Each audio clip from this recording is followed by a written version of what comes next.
नमस्कार दोस्तों। आज मैं इस बात को लेकर बहुत परेशान हूँ कि आज हमारे देश की मीडिया और हमारे देश के शिक्षक आपस में भिड़ गए हैं।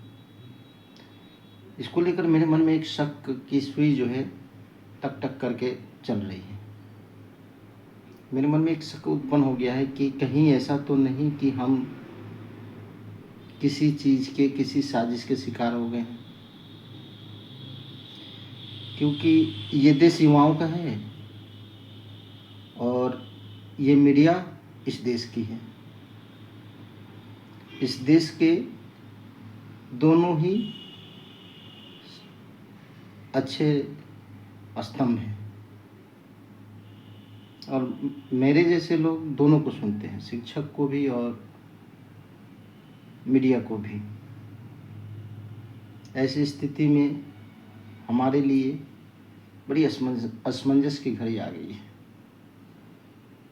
हम सोच रहे हैं कि ये एक छोटा सा विवाद है या कोई बहुत बड़ी साजिश का एक छोटी सी कड़ी है, क्योंकि 2026 के इस समय में जब पूरा देश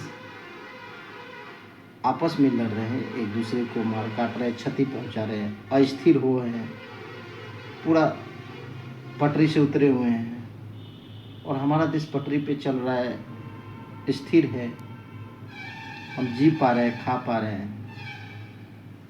तकलीफ है वो हमेशा रहती है, दुख सुख रहेगा ही, किसी की भी सरकार हो रहेगा, वो नहीं जाने, वो तो नेचुरल चीज़ है। बस थोड़ा सा ये में आ गया, क्योंकि अगर पूरा देश लड़ रहा है तो कहीं अगली बारी हमारी तो नहीं। जिस तरीके से एक शिक्षक का पूरा कुनबा और एक हमारे देश का चौथा स्तंभ आपस में लड़ गया, ये दोनों एक दूसरे में बहुत बड़ी शक्ति है हमारे देश की, और ये दोनों आपस में लड़ गई है। तो ये लड़ गई है या लड़ा दी गई है, ये अपने आप हुआ है या फिर किसी साजिश का एक छोटा सा हिस्सा है। अगर ये लड़ाई आगे चली, विवाद तो सरकार के लिए भी, हमारे लिए भी और पूरे देश के लिए ये नुकसानदायक होगा। इसलिए दोनों बुद्धिजीवी इस बात पर सोचे और हमें जवाब दीजिए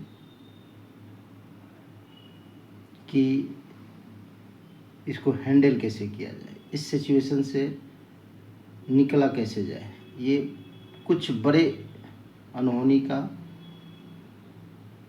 एक छोटा सा सिंबल जैसा दिख रहा है, एक छोटा सा बिंदु दिख रहा है, भूकंप का जो एक केंद्र होता है ना, वो दिख रहा है। तो अब दोनों लोगों से हमारा आम नागरिक के रूप में एक आग्रह है कि अपने अपने काम को बड़ी ईमानदारी से करें। बाकी अगर कहीं भी किसी भी प्रकार का अगर आपको लगता है कि ये उकसावे पे आपने बोला है या कोई दूसरा व्यक्ति उकसावे पे उसको डिफेंड कर रहा है, तो इसको ख़त्म करें। नमस्कार।